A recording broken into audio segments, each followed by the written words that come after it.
क्या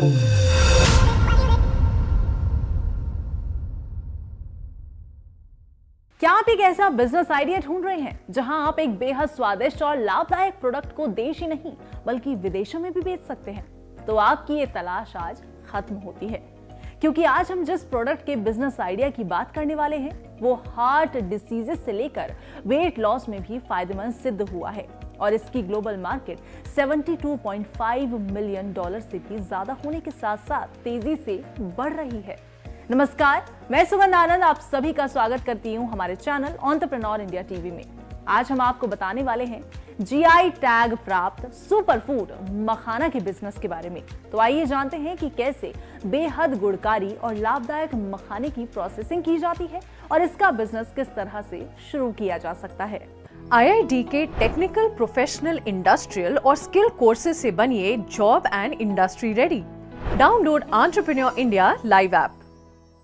नमस्कार, मेरा नाम श्रवण कुमार है। मैं फूड टेक्नोलॉजिस्ट हूँ और बीटेक MBA करने के बाद डिफरेंट MNCs में मैंने जॉब किया और जॉब करने के बाद आज मैं फाउंडर हूँ सुमित्रा फूड्स इंटरप्राइजेस का।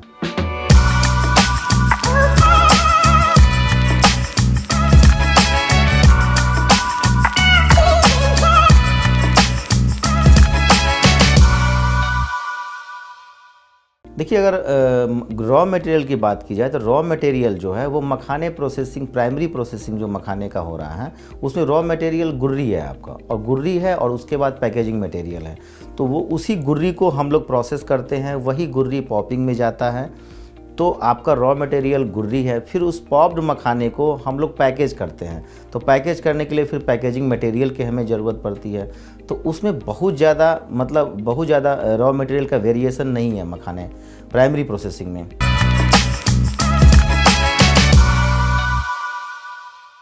एट प्रेजेंट क्या है कि मशीन यूज़ नहीं हो रही है, सारा काम मैनुअल हो रहा है, लेकिन मशीन बहुत जल्द सक्सेस मशीन आने वाला है। तो पॉपिंग मशीन और पॉपिंग के बाद ग्रेडिंग मशीन की ज़रूरत होगी, फिर पैकेजिंग मशीन की ज़रूरत होगी। तो ये 3 मशीन जो है वो ज़रूरत होगी।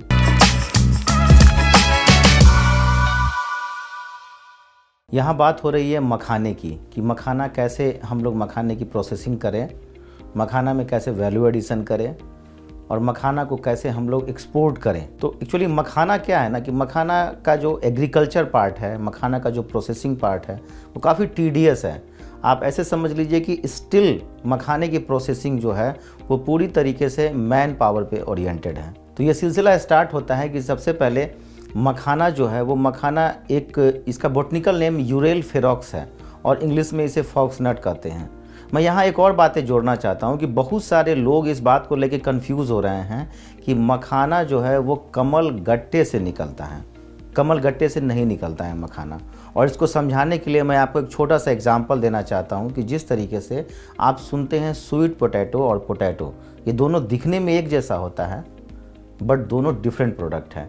ठीक उसी तरीके से कमल गट्टा और मखाने का जो बीज है वो एक दिखने में एक जैसा होता है बट दोनों डिफरेंट स्पीसीज़ हैं। मखाने का बॉटनिकल नेम जो है वो यूरेल फेरॉक्स है, कमल गट्टा एक अलग प्रोडक्ट है। तो यूरेल फेरॉक्स का जो है वो एक फ्लावर होता है, वो फ्लावर जो है एक समय के बाद फल में कन्वर्ट होता है और उस फल के अंदर में लगभग 35 से 36 on an average seeds develop होते हैं उस फल के अंदर में। और वो सीड मेच्योर्ड होने के बाद जो है फट जाता है और फटने के बाद वो सारा सीड जो है, जिसको हम लोग ट्रेडिशनल लैंग्वेज में गुर्री बोलते हैं, ब्लैक होता है, वो पोखर के तलहट पे जा कर के जमा हो जाता है। उससे पहले क्या होता है कि ये सीड जब वो फ्लावर फटता है फल, तो वो क्या होता है कि वो मखाना मतलब तालाब के सतह पे तैरने लगता है। तालाब पे तैरते फिर वो धीरे धीरे करके वो जो है वो तालाब के बेस पे चला जाता है, अब वो जमा हो जाता है।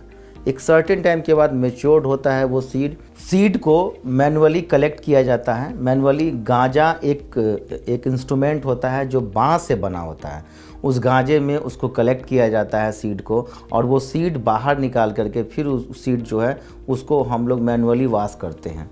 वॉश करने के बाद जो है वो सन ड्राइंग के लिए जाता है। ये सन ड्राइंग का प्रोसेस 2 दिन 3 दिन चलता है। सन ड्राइंग के समय जब हम लोग इसको निकालते हैं सीड को, उस समय मॉइस्चर कंटेंट अप्रॉक्स 30 से 35% होता है सीड में, और उसको हम लोग सन ड्राइंग करते हैं। और सन ड्राइंग करने के बाद जो है ये सीड रोस्टिंग के लिए जाता है। इसको 2 टाइम रोस्ट किया जाता है और उसके बाद इसका मॉइस्चर कंटेंट घट के लगभग 13 से 14% पे आ जाता है।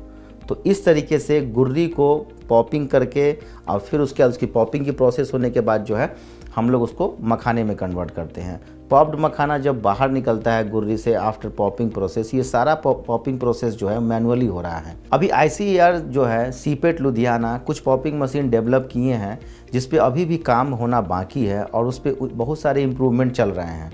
तो मुझे लगता है कि बहुत ही जल्द हम लोगों को एक अच्छा पॉपिंग मशीन भी मिल जाएगा। तो ये जो सारा प्रोसेस जो मैनुअल है ये कन्वर्ट हो जाएगा, मैकेनाइज हो जाएगा पॉपिंग का प्रोसेस। लेकिन अभी भी पॉपिंग जो है वो मैनुअल ही हो रहा है और मैनुअल ही सक्सेस है।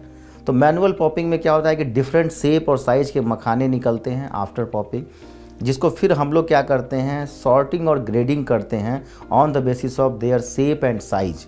मखाना जितना बड़ा है मखाना उतना महंगा है, मखाना जितना छोटा है मखाने की वैल्यू उतनी कम है। But at the same time मैं आपको इंटरेस्टिंग बात बताऊं कि न्यूट्रिशनली मखाना छोटे मखाने में भी सेम न्यूट्रिशन है जो बड़े मखाने में है। और फिर उसकी पैकेजिंग होती है। पैकेजिंग अमूमन 2 तरह की होती है, एक बल्क पैकेजिंग होती है और एक कंज्यूमर पाउचेस बनता है। तो बल्क पैकेजिंग और कंज्यूमर पाउचेस ग्रेडिंग, सॉर्टिंग और ग्रेडिंग के बाद जो है वो बनता है और फिर उसको हम लोग भारत और देश के विभिन्न मार्केट में उसको हम लोग सप्लाई करते हैं।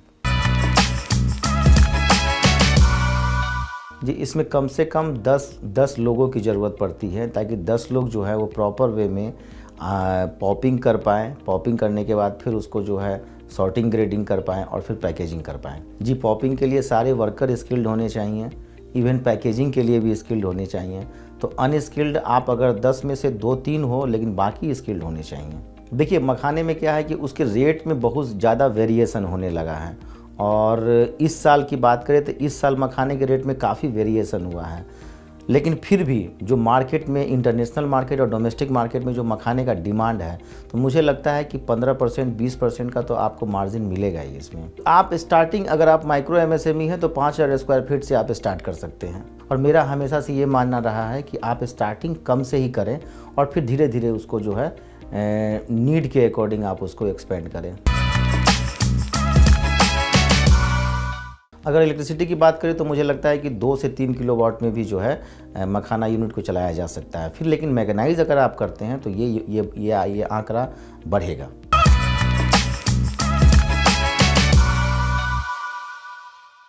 अगर कोई भी फूड प्रोसेसिंग यूनिट अगर हम भारत में लगाना चाहते हैं तो FSSAI जो है वो नॉर्म्स हमको फॉलो करना होगा और FSSAI लाइसेंस लेना होगा। तो फूड लाइसेंस तो बहुत ज़रूरी है, बिना फूड लाइसेंस के आप नहीं काम कर सकते हैं। आपको GST लेना होगा, GST सर्टिफिकेट भी लेना होगा और फिर अगर आप एक्सपोर्ट करना चाहते हैं तो एक्सपोर्ट इंपोर्ट लाइसेंस लेना पड़ा होगा। तो ये इन 3 सर्टिफिकेशन की बहुत ज़रूरत है इसमें।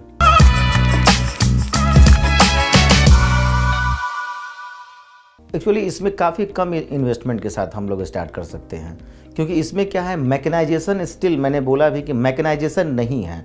जैसे अगर हम लोग सीड जो है सीड की ग्रेडिंग करते हैं तो उसके लिए ग्रेडर वगैरह बनता है। तो मुझे लगता है कि इनिशियली 5 लाख रुपये से हम लोग प्राइमरी जो प्रोसेसिंग है और सेकेंडरी प्रोसेसिंग हम लोग कर सकते हैं। अगर जब मैकेनाइज हो जाएगा मखाना तो इसमें 10 से 20 लाख रुपए तक का इन्वेस्टमेंट की जरूरत आएगी। फूड प्रोसेसिंग सेक्टर में सोया पनीर और मैक्रोनी जैसे 100 से भी ज्यादा हाईली प्रॉफिटेबल बिजनेसेस सेटअप करने के लिए IIT से जुड़ें। Download the entrepreneur India live app.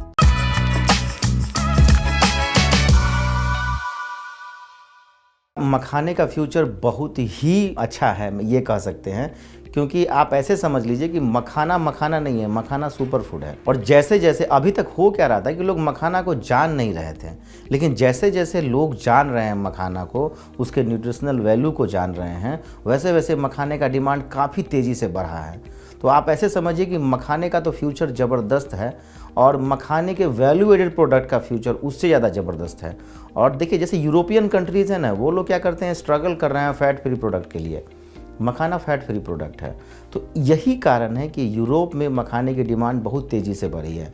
अभी कनाडा में मखाने की डिमांड बहुत तेज़ी से बढ़ी है। अमेरिका मखाना जा रहा है, काफ़ी अच्छे क्वांटिटी में जा रहा है। तो मुझे लगता है कि मखाने का डिमांड काफ़ी तेज़ी से बढ़ने वाला है।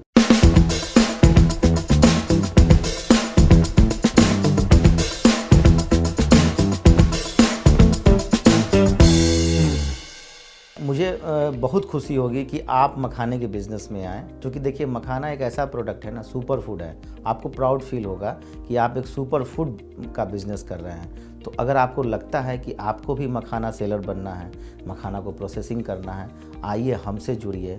और हमसे जुड़ने के लिए आपको IID से जुड़ना होगा। तो मैं हमेशा मुझे बहुत खुशी होगी कि मैं आपके लिए कुछ कर पाऊँ। Thank you very much.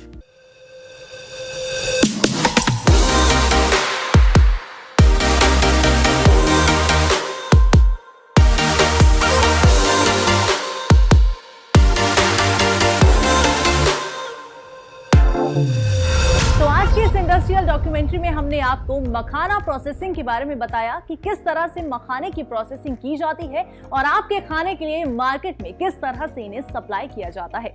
ऐसे ही और भी बिजनेस आइडियाज के लिए आप देखते रहें हमारा चैनल एंटरप्रेन्योर इंडिया टीवी। और साथ ही साथ किसी भी बिजनेस से रिलेटेड किसी भी जानकारी के लिए आप हमारी वेबसाइट www.iid.org.in पर विजिट कर सकते हैं। और हाँ, ध्यान रहे आप हमारी ऐप एंटरप्रेन्योर इंडिया लाइव को भी डाउनलोड कर सकते हैं।